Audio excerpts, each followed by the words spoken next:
Moin und herzlich willkommen aus dem Miniatur Wunderland zu einem neuen Speicherstadt-Update. Man kann eigentlich sagen, das große Speicherstadt-Finale, denn das Wunderland hat endlich sein neues Zuhause. Ihr wisst ja, hier stand unsere alte Speicherstadt. Wir waren nicht mehr so ganz zufrieden. Also haben wir unser wichtiges Zuhause ganz neu gebaut und es ist jetzt fertig. Ihr seht heute spektakuläre Bilder von der Entstehung, aber auch wie es geworden ist mit ganz neuen Kameraperspektiven. Freut euch auf dieses Update. Vorher aber ein anderes Thema. Einige von euch kennen vielleicht diesen Hoodie.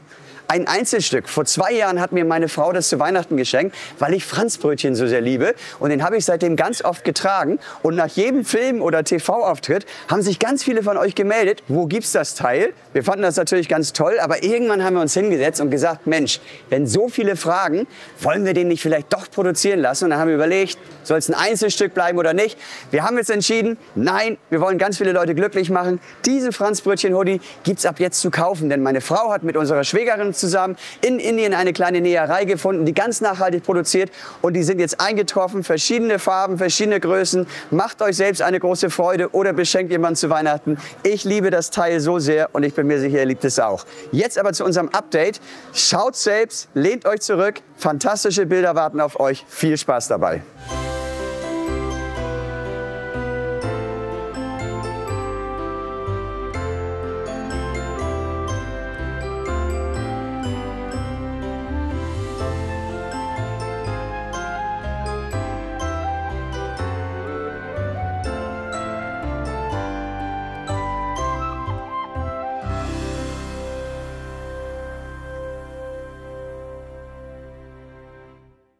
Wir stehen jetzt hier oben im Hamburg-Abschnitt. Die Speicherstadt ist endlich aus der Werkstatt oben in die Anlage gewandert. Der liebe Manuel und die liebe Tanja haben das eingebaut. Ich habe in der Zeit Urlaub gehabt und komme also wieder und stelle fest, die Speicherstadt steht nicht mehr in der Werkstatt, sondern ist jetzt endlich eingebaut.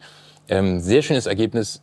Eins meiner persönlichen Highlights, das hört sich jetzt vielleicht ein bisschen komisch an, aber nach dem Einbau ist, wie schön hier, das kann man jetzt, könnt ihr nicht sehen, das muss ich alles gleich nochmal filmen, sind die Übergänge von der alten Anlagenkante da vorne und hier hinten auch, wie schön glatt das geworden ist und dass es in einer Flucht ist. Das sind so Sachen, das kannst du halt im Vorfeld so nicht so genau sagen, dass man die Frage, wie gut habe ich das Aufmaß gemacht, wie gut passt das nachher rein. Ich weiß nicht, wie viel Hassel ihr damit hattet, das so schön einzubauen, kannst du mal sagen? Eigentlich gar keinen. Wir haben da einmal gesägt und dann hat es eigentlich schon ziemlich gut gepasst. Ja. Du hast sehr gut vorgearbeitet. Ach, schön. Wir haben sehr schön gemessen. Sehr gut. Wir hatten große Angst, als es in der Werkstatt stand, dass das da nicht reinpasst, weil es da schon sehr groß wirkte. Also wir haben einmal nachgesägt und dann war das Ding eigentlich drin. Sehr schön. Ja, das ist ja eine Arbeit, die ganz am Anfang steht und das war die ganze Zeit ja, wie so ein Damoklesschwert über mir, ob das denn wirklich alles stimmt, weil du hast genau diesen Sprung von unten aus der Werkstatt hier oben in die Anlage, das ist immer, also sieht größenverhältnismäßig ganz merkwürdig aus. Wenn du sowas am Platz hast, dann scheint es irgendwie riesig, und wenn du dann hier guckst, ob das alles richtig ist, dann stellst du fest, irgendwie, nee, das sieht viel zu groß aus, das passt nie in die Anlage, und deswegen bin ich umso froher, dass das jetzt alles so seinen Platz gefunden hat und genau stimmt. Der Hauptpunkt ist da bei der Detaillierung, da muss man sich natürlich ordentlich Mühe geben, weil der Besucher an sich, wenn er das anguckt, hat natürlich den direkten Vergleich. Der kommt ja aus der Speicherstadt, also hier den Weg zum Wunderland, hat das vielleicht noch vor Augen oder nimmt sich vor, wenn er das hier angeschaut hat, das mal mit der Realität so abzugleichen, zu gucken, naja, wie viel Mühe haben die sich denn gegeben? Und das war für uns natürlich so ein bisschen Ansporn, zu sagen, da gucken wir aber ganz genau hin. Und ja, man wird feststellen, bei den einzelnen Speichern, die sind alle unterschiedlich, so gleich sie aussehen.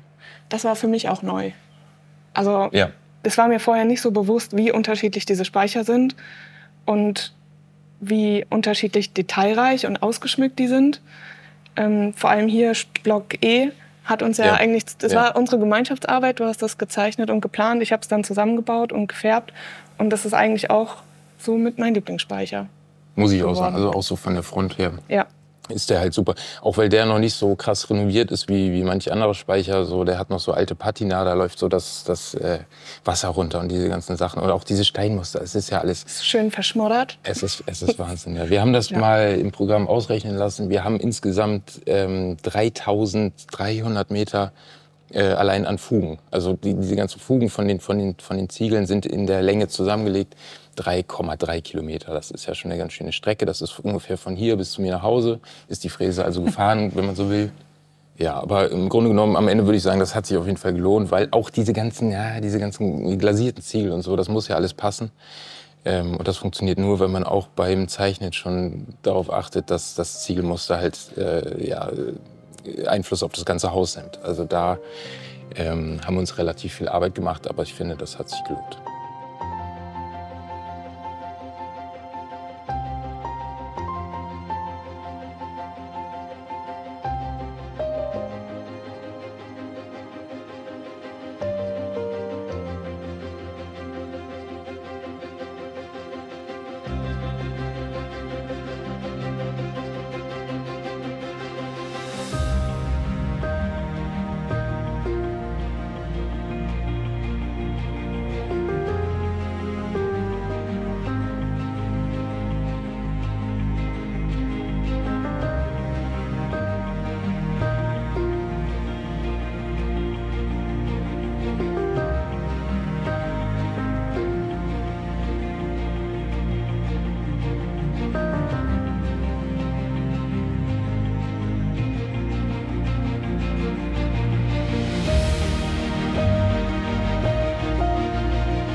Als wir damit angefangen haben, so zu planen und zu überlegen und hier einmal das Aufmaß gemacht haben, geguckt haben, wie viel Platz wir haben, da haben wir auch drüber nachgedacht, wie stellt man das eigentlich dar? Was ist eigentlich so das Markante an der Speicherstadt? Und da sind wir uns super schnell einig geworden. Eigentlich, ich glaube, das kam auch so ein bisschen aus deiner Ecke, diese Ansicht vom Wasserschloss da vorne, also dass das ja so, das ist halt ein super bekanntes Motiv. Das fliegt einem immer um die Ohren, so wenn man in Hamburg ist, in irgendwelchen Zeitschriften oder an irgendwelchen Werbeplakaten oder so. Und das machen auch viele Touristen, dieses Foto. So haben wir gesagt, okay, die Hauptsichtseite soll also dieses Fotomotiv darstellen. Darüber hinaus ist es natürlich dann ganz schön in der Speicherstadt, dass man halt so vermeintlich generische Speicher hat.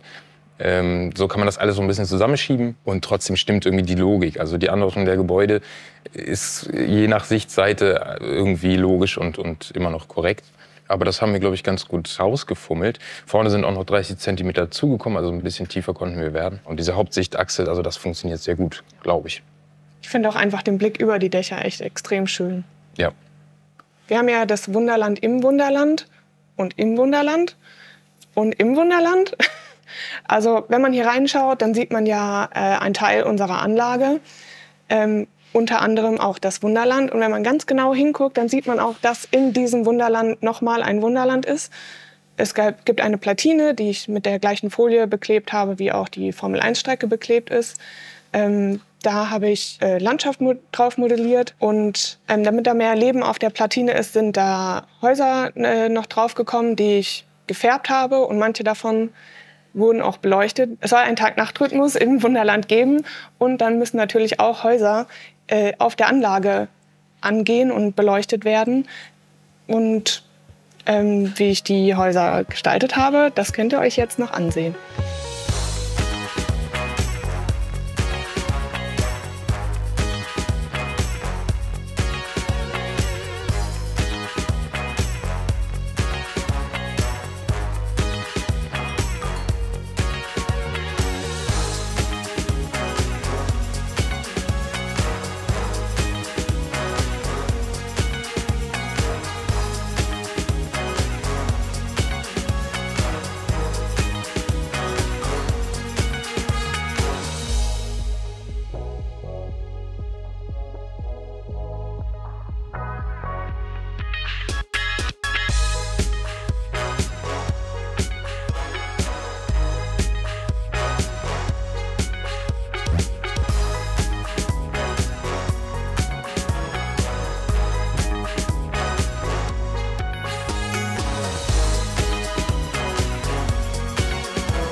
Wasser haben wir natürlich auch wieder gegossen. Da gab es ja im Vorfeld dann so Diskussionen, will ich das nicht nennen, aber schon verschiedene Ansätze, wie man das Wasser zu gestalten hat, ob das nun blau wird, wie wir das immer so gerne machen, oder ob das braun wird wie in echt.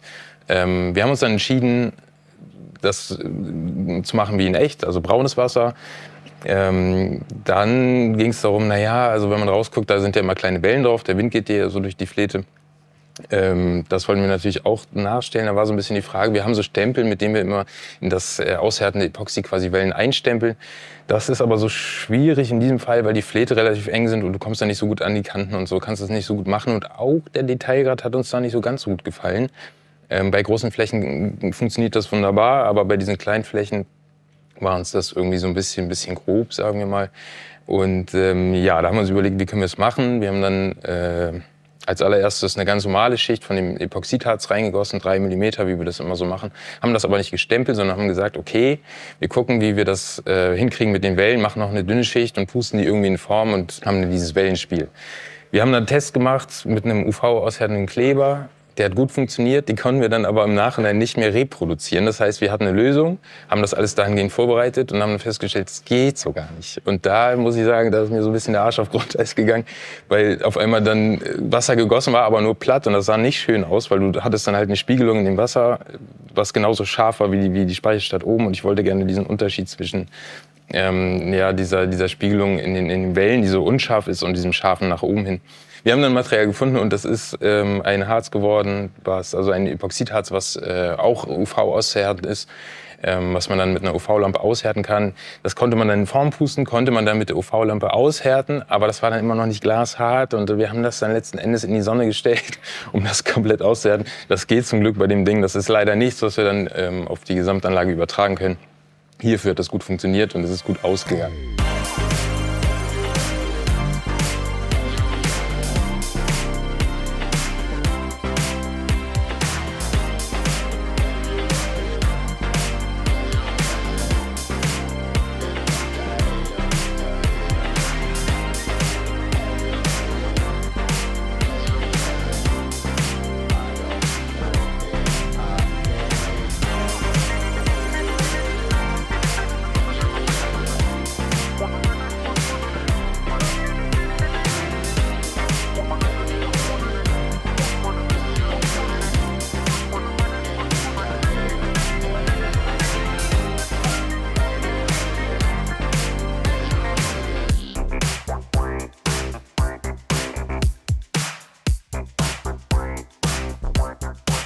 Nu.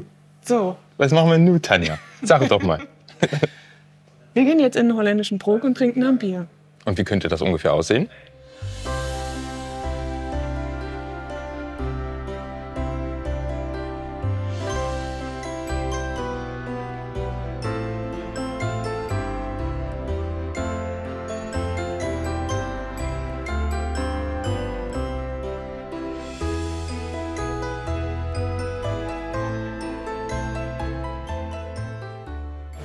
Was für ein schönes Abschlussbild, oder?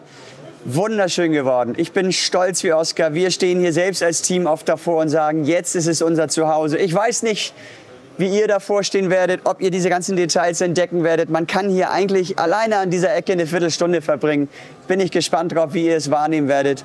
Auf jeden Fall ist die Zeit, wo man gemütlich ein Bierchen draußen trinken kann, jetzt vielleicht vorbei. Jetzt wird es dunkel und kalt, aber die schöne Weihnachtszeit kommt. Wir hoffen, dass ihr sie ganz so genießt. Wir werden euch mit ein paar Filmchen natürlich begleiten und wünschen euch das Allerbeste für diese jetzt ja eigentlich sehr schöne, romantische, winterliche Zeit. Macht's gut. Bis dann. Tschüss.